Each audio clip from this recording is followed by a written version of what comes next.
Look at that natural light bathing the side of my face. Ah, it's going to be a great day. Man, has it been a beautiful summer. It's the kind of summer. Well, I should probably take some pictures, put them up at some point. But bottom line, it's really nice around here, especially in summer. Especially when it's not 90 degrees. And I don't like to leave. I like being outside, my yard. But that's not what you're here to listen to talk about. Oh, words, Jeremy. That's not what you're here to listen to me talk about. There we go. Good morning, everybody. Today is Monday, July 8th, 2019. My name is Jeremy, and this is my first cup of coffee. That's what you're here to listen to. You're here to hear me talk about coffee. Because this is First Cup. Welcome to First Cup. Might be time to mix up the intro. Nah, it works. Well, I can't say that I'm 100% better yet, but I am pretty darn close. I'm at least 95% better. My brain works, my body works. I'm feeling good. I had a great night's sleep. I am ready to tackle the day. And it's Monday. Now, the first thing I want to do is I want to talk about Martial Arts Radio, because on Friday I neglected to talk about Thursday's episode of Martial Arts Radio. See, even though Thursday was a holiday, we still dropped an episode of Martial Arts Radio because that's what we do. We don't take days off just because they are holidays. I mean, I do sometimes on First Cup because it's a live show. Sometimes you got to do it. But Thursday's episode was the 8th installment in our Q&A series. I have no idea if we're on any kind of a frequency. They just tend to pop up. I just get the itch when we do a Q&A, a question and answer. And this one was recorded live on Facebook as video. And so you can find the video of that episode 411 here on YouTube. Now, of course, it's Monday, so that means episode 412 has also come out. Today's episode is with Shifu Chris Gertica. I struggled to even do the intro for this episode, and I'm going to struggle to do a similar intro now. Okay. Just listen to it. Just listen to it. This is a man who understands aspects of martial arts that very few people do. And I should say, he seems to, because I don't understand them. He has realms of expertise that are quite uncommon in the arts. Among the... See, if I use the words I want to use, those words have been ruined. Energetic, metaphysical aspects of martial arts. Some of the less tangible aspects. No, he's not a practitioner of yellow bamboo. No, he's not talking about levitation. This is a man rooted in a very practical martial art. One of my original martial arts, actually, Ishinryu. But that's episode 412. You should check that out. It's here on YouTube. It's in your podcast app. It's all over the place. It's at whistlekickmartialartsradio.com. So go find it. Listen to it. All right, let's move on. What did I do over the weekend? Over the weekend, hung out with Team Whistlekick. We had a hangout, a social event. Most of the people made it. It was a good time. Ate some food, played some games, ran around, got rained on. It was a good time. Yesterday, I worked in the yard, had a family function.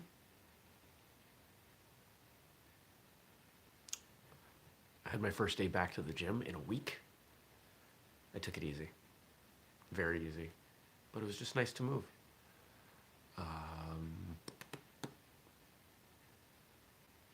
What else we got? I think that was the majority of my weekend. I have so much food growing. It's crazy. Crazy, I tell you. All right. But we got some questions that came in. Remember, if you want to ask me a question to answer live on the air, you can do so below. below any of the episodes, First Cup, just drop a comment. Ask me some questions. I'll get a notification. I'll answer them. Everybody wins. All right, let's turn to these questions. What role do you think nature, as in the outdoors, I like this question already, should play for someone living a martial arts lifestyle? Should? My gut instinct, because as many of you know, I'm very, very much a fan of letting people do their own thing. So the idea of should makes me say, shouldn't play any role. Should play whatever role you want. But I can see a different way of interpreting that, even with the word should. There's something to nature that I think allows people to open up. I think it's the reason a lot of people feel drawn to camping and to hiking, that by being outside in nature, they're using their senses and their body in different ways. Ways that are inherently good.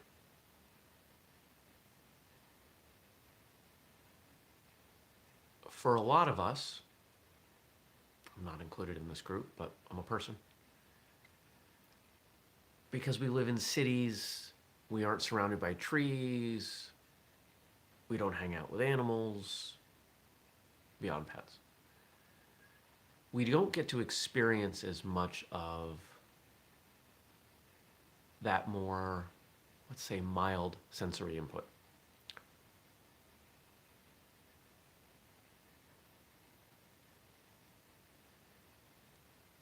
Let me express it as a contrast. When I go to the city, any big city, I have a hard time because there is so much stimulation. There are a lot of lights, there's a lot of movement, there's a lot of sound.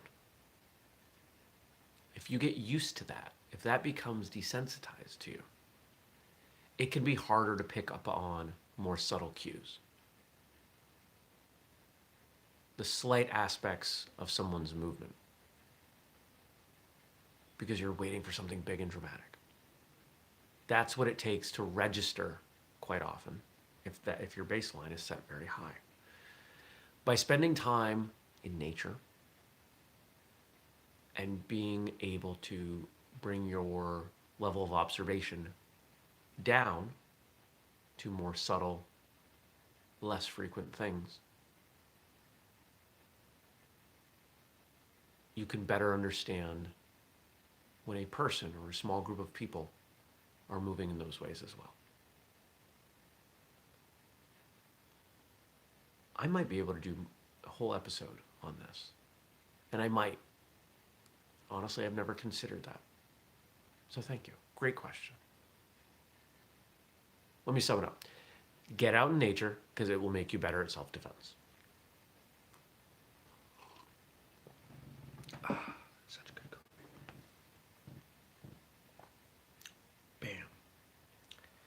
Situational awareness is often mentioned as a key to self-defense. How does someone stay aware without being on edge? This question goes with the last question.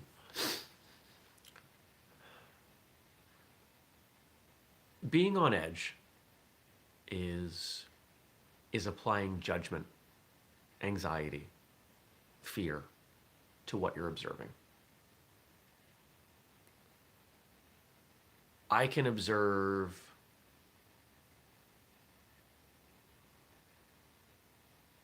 what's a good example? If I'm out at a restaurant, I can observe a group of large, loud, scary people. No, take out the word scary. I can observe a large group of scary people coming into the restaurant. There's a group of... This is the fun of First Cup. I can be in a restaurant and observe a large group of loud people come in. They come in, they take their seats, they continue to be loud, they do their thing.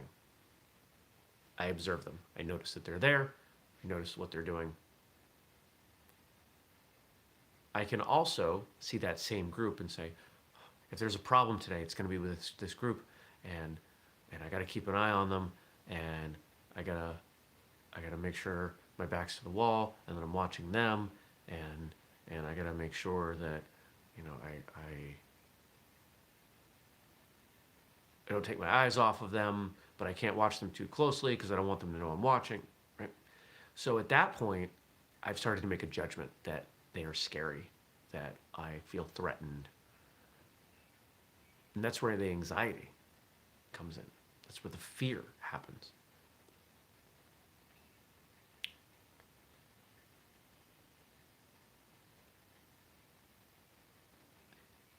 For anyone who's ever driven a manual transmission, here's an analogy. It's the difference between driving with both hands on the wheel and then you move your right hand down to the stick. Doesn't mean you're going to shift. Doesn't mean you know you need to shift. But it means that you're feeling like, you know what? Something tells me that I should just be a little bit more ready right now. Trust that instinct. Am I answering that?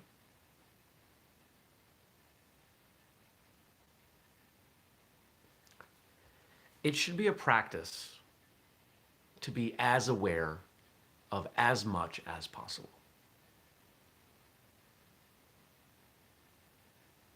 Opportunities come from evaluating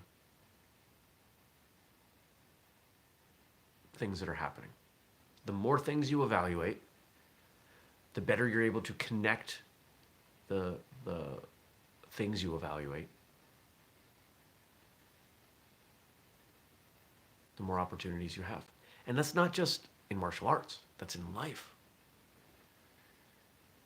It happens at work, it happens in your training, it happens with your friends.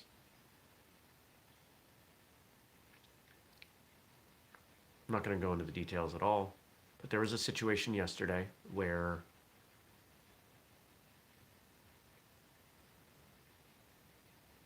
I observed something that on its own was insignificant. However, because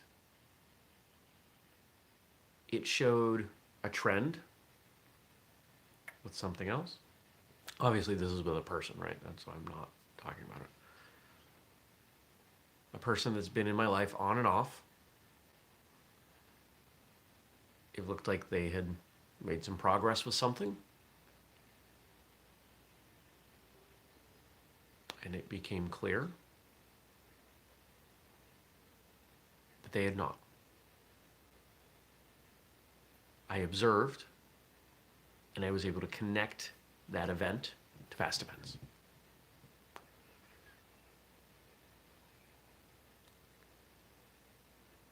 I did an episode on getting more aware. There's an episode out there. It's an early, I want to say it's in the first 100, where I talked about how to practice this. And here's the gist. Go to a coffee shop. Get a cup of coffee. And sit. Watch. Start to practice very subtle predictions in how people will act. The better you can get at predicting how people act, the better off you'll be. You can even do that in the car. Watch the way other drivers are, which you should be doing anyway. Predict what kind of stupid movements they're going to make, which you should be doing anyway. And the better you get at that, the better you get overall at predicting behavior. It's a pretty valuable skill.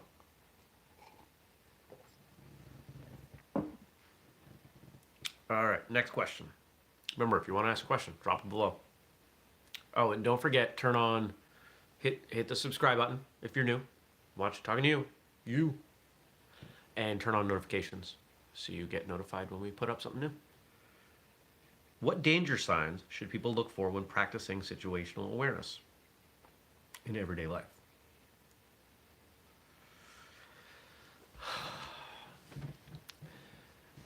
It is going to be very difficult for you to get good, hopefully, at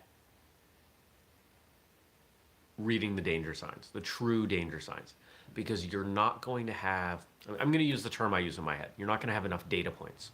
You're not going to have enough situations pop up where the person that you're observing and you're a little nervous about escalates to a full-blown physical altercation with someone else. They are probably not going to start yelling at the people around them. Just statistically, these things don't happen that often.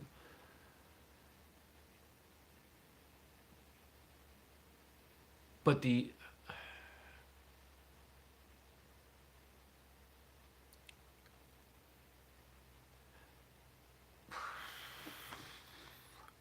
lost my train of thought. I think the number one danger sign people should watch out for is the feeling in their gut. Self-defense is nothing more than avoiding bad situations, de-escalating escalating situations.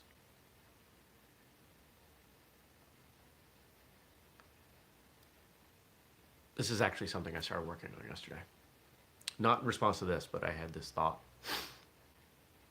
It's avoidance, it's de-escalation, it's, what can we call the next one? It's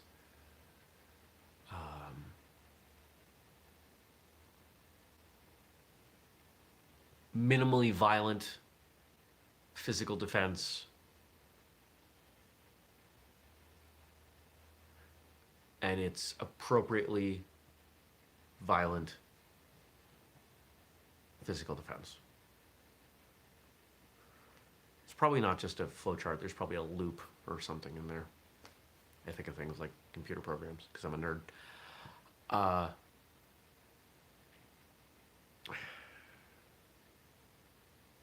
It's your gut. Your gut's the best warning sign